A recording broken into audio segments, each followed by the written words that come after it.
옴니버스 현상소 하이경작 제5편 눈에 박힌 송곳 발목을 잡은 쥐덫 어둠 속에서 징그럽게 꼬물거리는 벌레처럼 엉켜있던 두 사람의 실루엣 그리고 그것을 멍하게 지켜보고 있던 도천의 형언할 수 없는 표정 잔혹한 필름처럼 겹쳐진 구도와 당시의 생생한 충격에 매몰되어 있던 소영화 선생은 머릿속에서 선명하게 되감기는 장면들을 추스르며 서서히 사념의 타래를 정리해 나갔다. 눈앞에 펼쳐진 기이한 정사 광경을 아무렇지 않게 침묵으로 방관하는 관객도 그렇거니와 일말의 주저함도 없이 행위를 이어가던 저들의 내면에 자리한 심리적 상태를 대체 어떻게 해석해야 한단 말인가. 허덕춘 그에게 도천이라는 존재는 하찮은 사물에 불과하겠지만 동시에 가장 완벽하고 안전한 관객일지도 모른다. 그것은 역설적으로 그가 도천이라는 미치광이의 시선 앞에서만큼은 위선과 가식의 의복을 완전히 벗어던질 수 있음을 의미하리라. 이는 필시 관음증적 굴림과 피약적 위시의식에 뭉개진 발현일 터였다. 즉 자신보다 철저히 낮은 존재, 혀를 빼앗긴 존재의 면전에서 타인의 아내와 몸을 섞는 행위를 과감히 연출함으로써 자신의 성적, 사회적 지배력을 도천에게 배설하듯 과시하는 변태적 쾌락을 추구하고 있음이 분명했다. 이러한 추행을 도천이 엄연히 지켜보고 있다는 사실을 인지함은 그에게 부끄러움이 아니라 오히려 그의 오만한 전능함과 저속한 지배감을 완성시키는 피가학적 쾌락의 촉매제인 셈인가. 그렇다면 저 중년 안악의 심리는 또 어떠한가. 어둠 속에서 얼핏 포착했던 안악의 표정으로 미루어 짐작하건대 그녀는 분명 굴종에 결박된 상태이면서도 이상하리만치 적극적인 맹목성을 띠고 있지 않았던가. 아니다. 그것은 생존을 위한 서글픈 자기마취일지도 모른다. 저 여인에게 이 미래는 로맨스가 아니라 척박한 삶의 목줄을 지탱하기 위한 비루한 거래이자 무상무치의 조건부 구걸일 수 있다. 상대가 알량하게 제공하는 물질적 시혜에 영혼까지 길들여진 상태이거나 자신과 남편의 안위를 쥐고 있는 절대적 지배자의 폭력적 욕구에 동조하고 순응함으로써 기묘한 공생을 도모하는 일종의 생태적 반응의 스톡홀름 증후군이리라. 그녀는 행위의 수치심을 느끼지 않는 것이 아니었음이 분명하다. 도천을 인간이 아닌 풍경으로 치환해버림으로써 자기 안에 잔존하는 수치심을 강제로 거세한 것에 불과했다.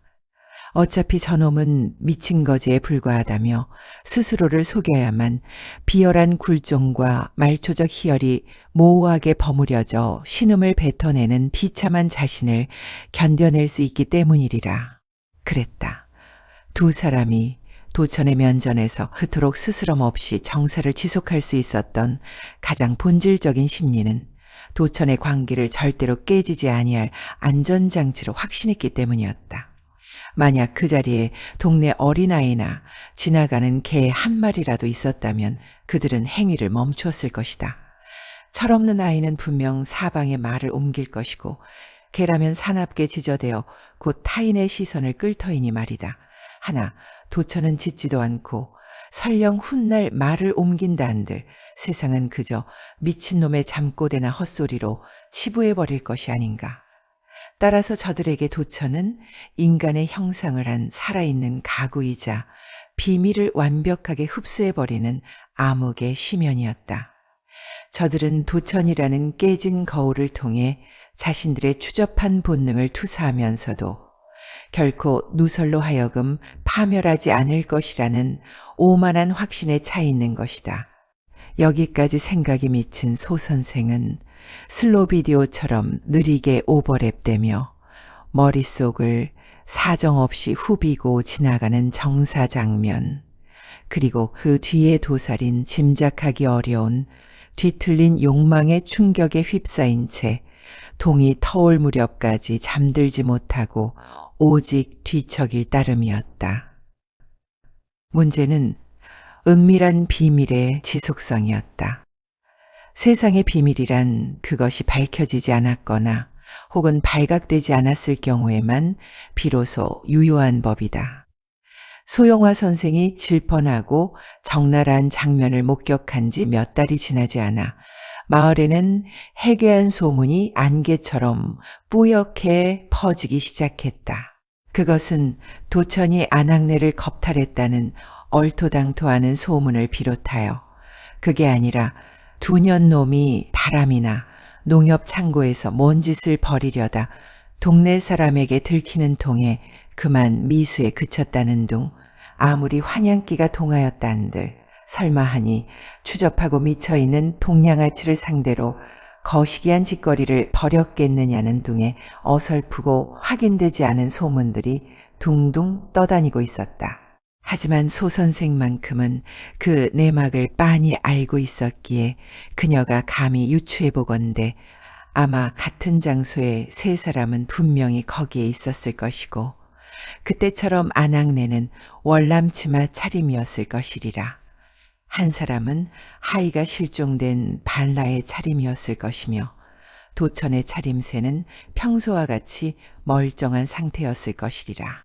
그래, 어쩌다 재수없이 누군가에게 장면을 발각당할 위기에 처한 두 사람 중 안악은 다급히 치마를 내려 옷매무새를 다듬기만 하면 될 일이고 아랫도리가 시원한 한 사람은 다급히 주변에 널려있는 가만이나 거적대기 안으로 숨어들어 현장을 들키지 않았다면 도천과 안악만이 적당한 거리를 두고 뻘쭘하게 서 있었을 터이니 그건 정황 증거마저 소실된 완전 범죄이자 타인으로 하여금 어정쩡하게 짐작 불가한 미완의 모호한 장면으로 변질되고야 말았을 것이다.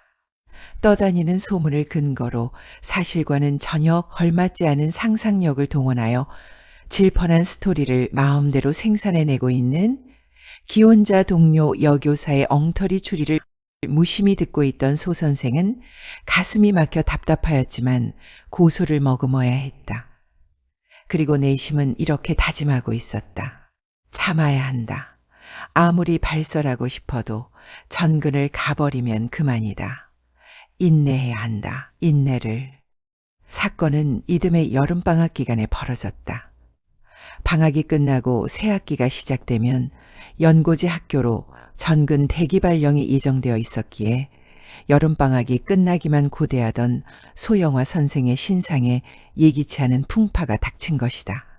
그날도 소 선생은 무료한 일찍 근무 중이었는데 뜻밖의 예측 불허 상황이 발생했다. 평소 출근길에서 마주치면 서로 인사를 하고 지내던 사이인 파출소 김순경이 다급히 교무실에 들어서며 등사 인쇄물을 지급으로 요청했기 때문이었다. 등사기를 가동하려면 지금쯤 교장 선생 사택에서 화초를 손질하고 있는 소사 장씨가 있어야 한다고 소 선생이 언급하니 김순경은 소 선생에게 원고를 인계하고 황급히 교무실을 나갔다. 그가 건네준 원고 내용을 등사원지에 경필로 옮겨 쓰던 소 선생은 그만 경악하고 말았는데 그 내용은 다음과 같았다. 자기 어제 날짜 운심리 공동묘지 아래 저수지 익사 사고 현장을 목격하신 주민께서는 지체 없이 파출소로 신고하시기 바랍니다. 사상자의 신상 및 일시는 아래와 같습니다. 인적사항 태월리 공공번지 허덕춘 추정일시 1974-7-10 19시 00분에서 23시 00분 전화번호 112. 어제도 종일 비가 왔었다. 사건의 전조 징후였는지 모를 일이지만 아침나절에 교무실에 들른 소사 장씨가 소 선생에게 지나치는 투로 전한 언급에 따르자면 어제 오후 우중에 길바닥이 질펀한 신장로에서 한바탕 작은 소동이 있었다는 것이다. 동네에서 서로 마주치는 일이 거의 없던 칠성과 도천이 무슨 이유에서인지 신장로에서 뒤엉키는 몸싸움이 있었고 구경을 하던 주민들이 참다 못해 뜯어말리는 통에 잠시 소동이 그치는 듯하였으나 흥분을 참지 못한 칠성이 식칼을 들고 고삿길과 신장로를 헤매며 도천을 찾다가 급기야 다리 밑으로 가는 장면을 목격한 이장이 칠성의 뒤를 밟아 가까스로 사태를 막았다는 것이다. 그 여파로 칠성이 휘두르는 흉기에 이장은 팔을 스치는 가벼운 자상을 입었으나 허벅지와 눈자 위에 제법 깊은 자상을 입은 도천은 읍내 병원 응급실에서 치료 중이라는 얘기였다. 소동의 전말을 듣던 소 선생은 역설적인 정황에 고개를 갸우뚱하였는데 평소에 누구를 만나든 칼 없어요, 칼을 주세요 하는 말을 입에 달고 다니던 도천이 식칼로 일을 벌인 것이 아니라 칠성이 휘두르는 식칼에 도천이 자상을 입었다는 사실이 생뚱맞은 터라 쉽게 납득되지 않았기 때문이다. 변사 사건의 목격자를 찾는다는 대민 협조문을 등사기 롤러로 밀고 있던 장 씨가 옆에서 등사 인쇄물을 추스르는 김순경에게 진지하게 묻기를 비가 많이 왔던 날이라 인적이 솔찬히 드물었을 것, 인디 목격자가 있다면 다행이다 싶어지지만 혹 목격자가 없다면 난감한 일 아니겠습니까? 그러게 말입니다. 사건은 고사하고 사고 하나 없이 조용하고 한적한 마을에서 이게 뭔 날벼락입니까? 보시기에 사고인지 사건인지 확실히 구분이 가시던가요? 글쎄요. 아직은 뭐라고 말씀을 드릴 수가 없습니다만 실족 사고는 아닌 게 확실합니다. 우리 대원들과 제가 함께 사체를 건져내긴 했지만 이상한 점이 한두 가지가 아닙니다. 이상한 점이라니요. 아직 발설하기 뭐합니다만. 글쎄 그 양반의 왼쪽 눈에 송곳이 깊게 박혀 있고 오른쪽 발목에는 쥐덫이 물려 있더란 말입니다. 현장 상황으로 미루어 짐작건대 계획적인 살인일 가능성이 농후합니다. 누군지 어르신을 살해하여 저수지로 옮겼을 가능성도 있고요. 아이고, 이거 참 제가 실언을 했습니다. 아무튼 오늘 이 내용은 못 들으신 걸로 해주시겠습니까? 아무렴요. 그렇고 말고요. 주민협조용 전단지가 마을에 살포되자마자 이웃 마을을 포함하여 온 동네가 떠들썩하더니만 저수지 비명행사 사건의 험악한 뉴스는 매스컴의 도움 없이도 삽시간에 면내 전체로 번져나갔다. 조만간 파출소 옆에 포장을 두른 임시 수사본부가 꾸려지고 군 소재지 경찰서에서 수사관들이 파견되더니 본격적인 탐문 수사가 진행되었다. 전단지 살포에 효과가 있었는지 몇몇 목격자들이 상황실을 들락거리더니만 용의자 내지는 증인과 참고인들이 빠르게 지목되어 불려왔는데 거기에는 사건 당일 식칼로 소동을 벌였던 칠성과 피해자 도천을 비롯하여 마을 이장도 포함이 되었고 당일 자전거로 저수지 주변을 순찰하던 수리조합 직원과 그날 저수지에서 초롱대로 붕어 낚시를 했다는 이웃마을의 청년이 차례대로 조사를 받았다. 며칠 동안 수사와 탐문을 진행했지만 이렇다 할 별다른 소득이 없던 수사관들이 급기야 변사사건 당사자인 허덕춘과 미래를 즐기던 안학을 체포하여 조사차 수사본부 천막으로 데려왔다. 종전에 빈번하게 벌여왔던 농협 창고에 미래에 관한 다른 목격자가 있었는지 혹은 사건과 관여된 별도의 의심스런 단서를 포착하였는지 알 수 없었다. 문제는 그녀가 수사본부 상황실에 끌려온 지 얼마 지나지 않아 파출소 앞마당에서는 또 한바탕 소동이 일었다는 점이다. 허덕춘의 과수원에서 지게꾼으로 날품을 팔던 안악의 서방이 바짝 날이 서 있는 낫 한 자루를 움켜쥐고 지서로 들어서자 주변 사람들이 바짝 긴장하며 웅성거리기 시작하였다. 그는 이내 파출소 앞마당에 낫을 팽개치며 일갈하였다. 야, 이런 니기미 씨버럴 놈들아. 내 각시를 당장 안 내놓으면 너희들 전부 이 낫으로 모가지를 죄다 따버릴 것이요. 시방. 이때 늙은 파출소장이 안악의 서방 김씨를 강하게 저지하며 딴에는 위험을 세우듯 앞으로 나섰다. 어허, 이 사람 김씨, 여기가 어디라고 감히? 어디고 지랄이고. 내가 왜 공동묘지 구석대기에 처박혀 사는지 알기나 허냐. 이 씨버럴 놈들아, 너희들 내 각시를 이리 첨 데려왔을 때 못이라고 씨부렁댔었냐. 이런 개놈의 새끼들아. 못이라고. 내 각시 보고는 영광 어디쯤서 본 것 같은 주막집 색시? 어쩌고 어째? 이런 개 씨버럴 놈의 새끼들아. 너희들이 그런 얼척없는 소문으로 내 각시를 올감했어도 나는 꾹꾹 참았어야. 근데 또 어디서 무신 헛소문을 듣고 죄 없는 내 각시를 수갑까지 채워서 흠이 씨벌.